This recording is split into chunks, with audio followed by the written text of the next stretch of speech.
AC Kharian Chaudhry Zulfiqar Ali Bagri की ख़ुसूसी हिदायत पर district food inspector Mohammad Arif ने कोटला में 3900 लीटर पानी मिला दूध बरामद कर लिया।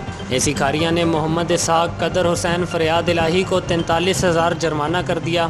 कार्रवाई के दौरान रीडर राजा जावेद अख्तर, मोहम्मद तारिक, शाहिद अफजल, रिजवान आरिफ और शहबाज भी हमरा थे। अवामी हलकों ने एसी खारियां और उनकी टीम को खराज तहसीन पेश किया। जब्बार अली सागर, तकबीर न्यूज़, खारियां।